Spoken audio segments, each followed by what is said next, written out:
नमस्कार, भास्कर जी साइंस में आपका फिर से स्वागत है।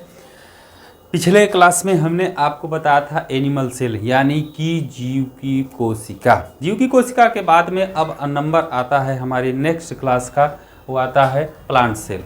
हम सबसे पहले प्लांट सेल का इंट्रोडक्शन लेंगे, प्लांट सेल के बारे में समझेंगे और यानी कि पौधे की कोशिका के बारे में बहुत विधिवत समझेंगे। इसके बाद में हम इनके सेल ऑर्गेनेल्स के महत्व के बारे में जानेंगे। सबसे पहले आप डायग्राम देख लीजिएगा। इसका डायग्राम से पहले हम आपको एक बहुत महत्वपूर्ण बात बताना चाहते हैं। बहुत महत्वपूर्ण बात यह है कि जब कभी भी आप कक्षा 9 के विद्यार्थी हों या 10 के हों, 11 के हों, 12 के हों, BSc फर्स्ट ईयर के हों, सेकेंड ईयर के हों, थर्ड ईयर के हों, जब कभी भी आप किसी भी डायग्राम को ड्रा किया करिए तो लास्ट में ज़रूर लिख दिया करिए कि ए डायग्रामेटिक रिप्रेजेंटेशन ऑफ फलाने फलाने ठिकाने, जो भी आपने बनाया रखा है, चाहे प्लांट सेल लगा, एनिमल सेल बना रखा, माइटोकॉन्ड्रिया, जो कुछ भी। सबसे पहले हम देखेंगे ये प्लांट सेल।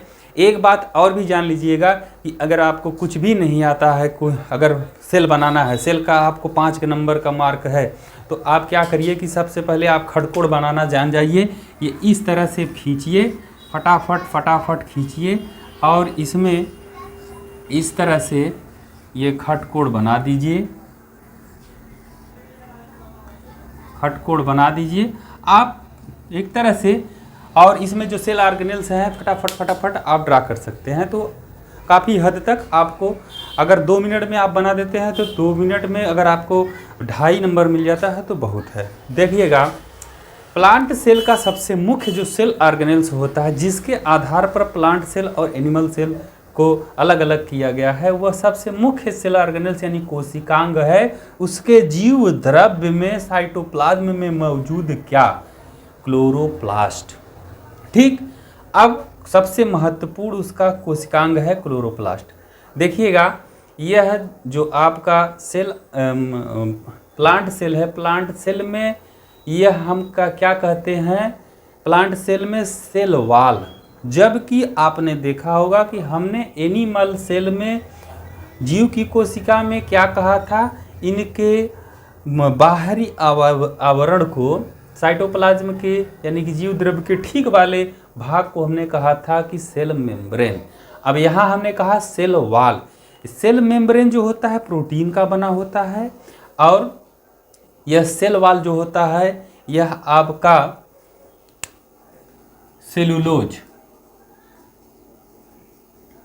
सेलुलोज का बना होता है।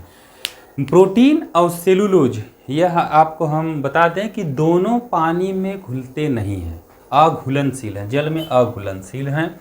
ठीक है, फिर इसके बाद में आप देखिएगा यह है मिडिल लेमिला।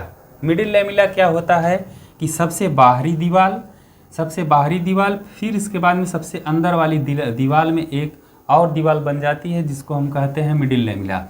यह मिडिल लेमिला आपके सबसे पहली अंदर वाली दीवार के बाद में बनता है सेल वाल के बाद में, तब आपका मिडिल लेमिला बनता है।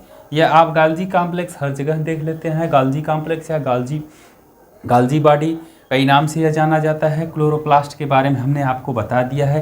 क्लोरोप्लास्ट का काम क्या होता है? क्लोरोप्लास्ट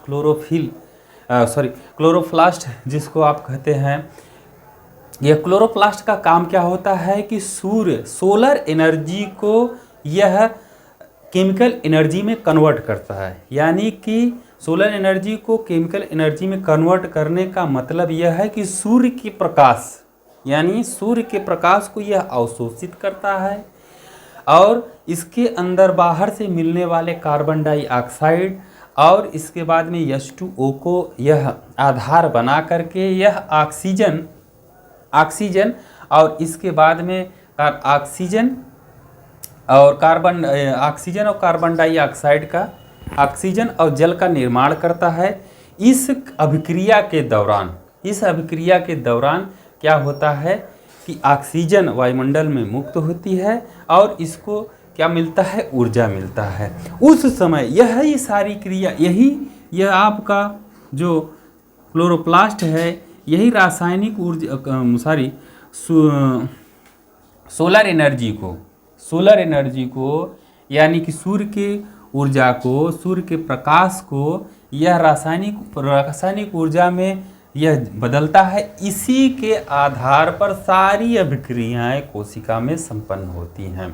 अब आप देखिएगा, ये आपका वैक्यूल्स है। वैक्यूल्स का मतलब यह होता है खाली जगह, खाली पर्याप्त जगह, कि इस प्रकार से कि कोशिका अपने आप को एडजस्ट कर सके। यहाँ देख लीजिए रफ इंडोप्लाज्मिक रेटिकुलम, आर्क मतलब रफ का मतलब इंडोप्लाज्मिक रेटिकुलम।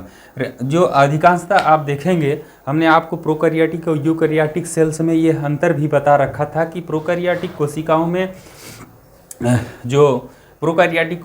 में क्या होता है, राइबोसोम्स जो होते हैं, या राइबोसोम्स फ्री होते हैं, स्वतंत्र रूप से इसके जीव द्रव्य में घूमते रहते हैं। लेकिन यूकैरियोटिक कोशिका में क्या होता है कि यह स्वतंत्र रूप से न, अधिकांशतः स्वतंत्र रूप से न घूम करके इनके इंडोप्लाज्मिक रेटिकुलम पर धंसे होते हैं। ठीक है, फिर इसके बाद में देखिए ये इसका न्यूक्लियोलस है। न्यूक्लियोलस का मतलब वह जगह है, न्यूक्लियस का वह जगह जहाँ पर सिर्फ क्रोमोसोम यानी गुणसूत्र होता है। इसके बाद में आप देखिए ये न्यूक्लियस है, यानी पूरे पर्याप्त भाग को न्यूक्लियस कहते हैं। अब यहाँ आप देख लीजिए माइटोकॉन्ड्रिया भी मौजूद है, और यह देखिए प्लाज्मा मेम्ब्रेन। ठीक, यह लास्ट वाली झिल्ली को हम क्या कहते हैं, परत को प्लाज्मा मेम्ब्रेन। यह प्लाज्मा मेम्ब्रेन इसलिए इसको बोलते हैं कि यह सबसे नज़दीक, मतलब साइटोप्लाज्म जीव द्रव्य के सबसे नज़दीक वाला परत होता है, जो लोअर प्रोटीन से बना होता है। यह लोअर प्रोटीन धीरे धीरे आपका हायर कार्बोहाइड्रेट में कन्वर्ट होता है, इसलिए इसको प्लाज्मा मेम्ब्रेन कहते हैं। अब यह देखिए यह क्या है, प्लाज्मोडेमाटा। इसका काम क्या है, मतलब प्लाज्मा डेस्मोटा, मतलब कि इस कोशिका का डेस्मोटा माने ढक्कन, यह इस ढक्कन से किसी भी माल को अंदर मंगाता है और इसी ढक्कन से किसी भी माल को अंदर बाहर भेजता है। ये आप देखिए जो जगह जगह खटकोण में आपका 6 बना हुआ है, ये दूसरी कोशिकाओं से जुड़ते हैं। दो या एक से अधिक कोशिकाएं मिलकर के ऊतक यानी टिश्यू का निर्माण करती हैं।